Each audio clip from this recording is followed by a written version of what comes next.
by Vita Sackville-West with her husband Sir Harold Nicholson in 1930, Sissinghurst Castle has become one of the brightest jewels in a spectacular crown of English country gardens.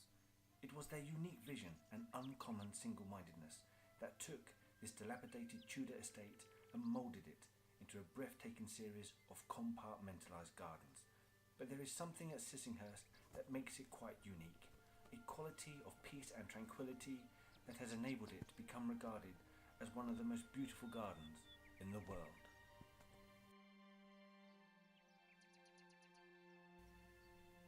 However, scratch the surface and you will reveal a history so sinister that you may never look at this place the same way again.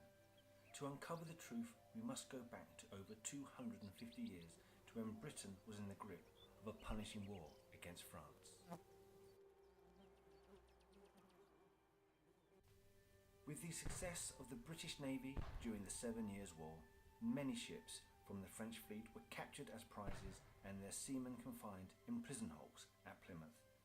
As prisoner populations rose, this proved to be an unpopular choice, and so the government of the time decided that it needed a more suitable location to house them. With the owners of Sissinghurst being in considerable debt, they leapt at the chance of leasing it to the government, and did so in 1756. If prison conditions were believed to have been bad then, they were about to get much, much worse.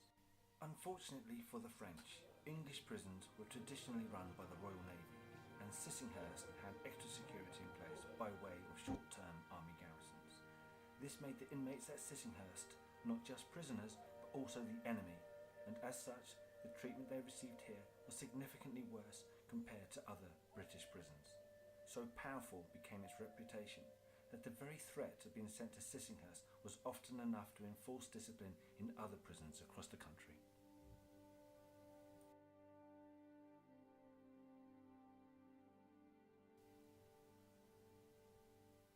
New prisoners would have been greeted by the stench of overcrowded, dilapidated and unsanitary accommodation, although the word overcrowded is somewhat of an understatement.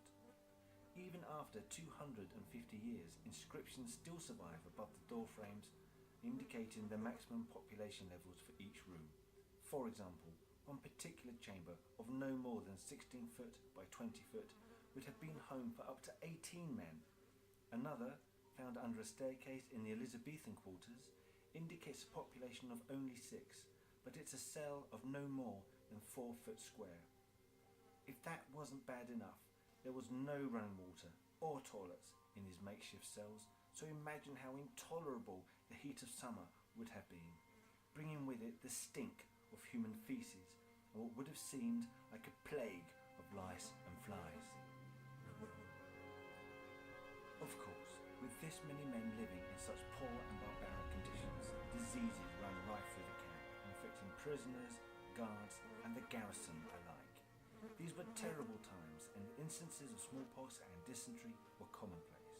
There was enormous pressure to find somewhere suitable for treating the large numbers of infections, and so the large Elizabethan brick barn, found to the left of today's main entrance, was converted into a makeshift hospital.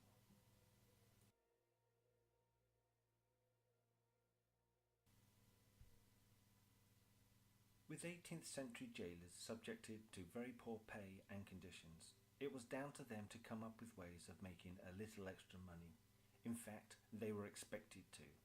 It was common practice for all new inmates to be fitted with heavy irons. This was so that for a small payment they could be replaced with lighter ones, or, for an additional charge, they could be removed altogether.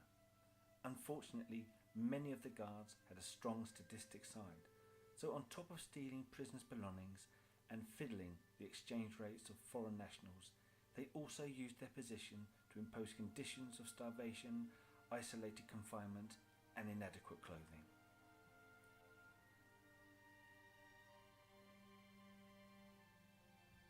Although the jailers were widely known for being institutionally corrupt, the French soon learned that it could be used to work in their favour.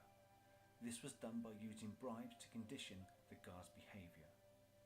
These are just some examples of the intricate craftsmanship that the French prisoners created in order to encourage the guards to turn a blind eye.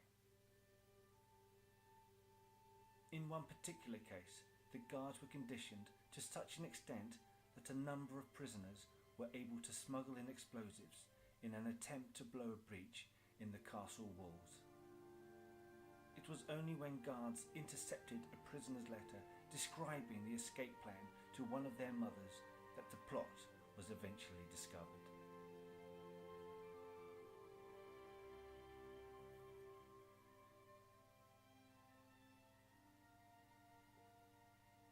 Murder and fighting would have been commonplace at Sissinghurst, and although you'd think it would be in the guards' best interest not to let such incidences become common knowledge, several letters of complaint on the subject managed to find their way to a court of inquiry.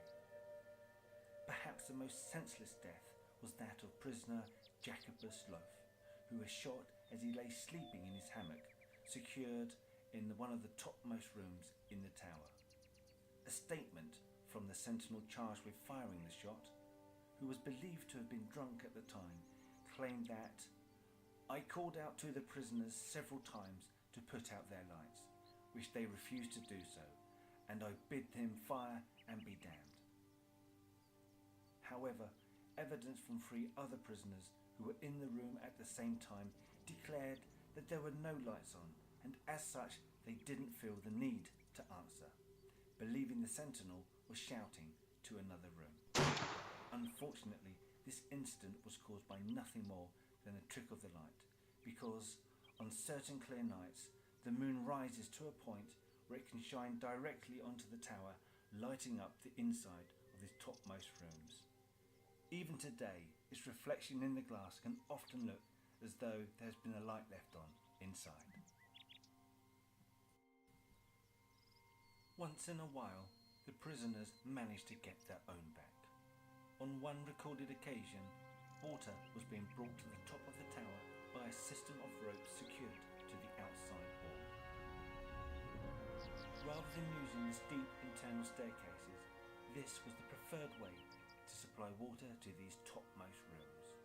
Unfortunately, once the bucket reached the top, it became untethered and crashed down on the head of the supervising sentinel, killing him outright. It was put down to an accident, but you can make up your own mind as to the ability of a French sailor to tie a secure knot.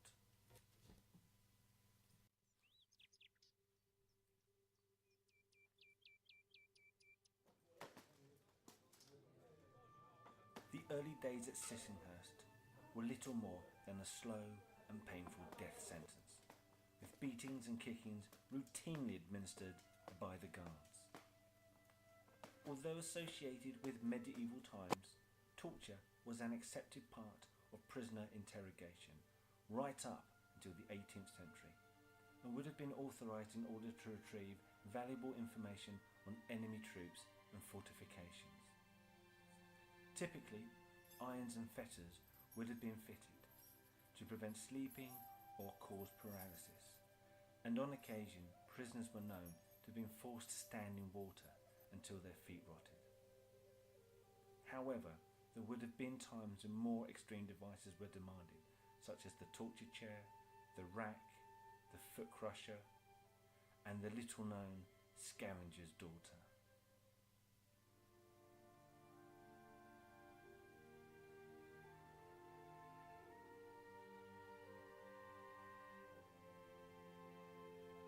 By the end of the war, in 1763, the prison camp at Sissinghurst was closed down, with the garrison sent back to their regiments.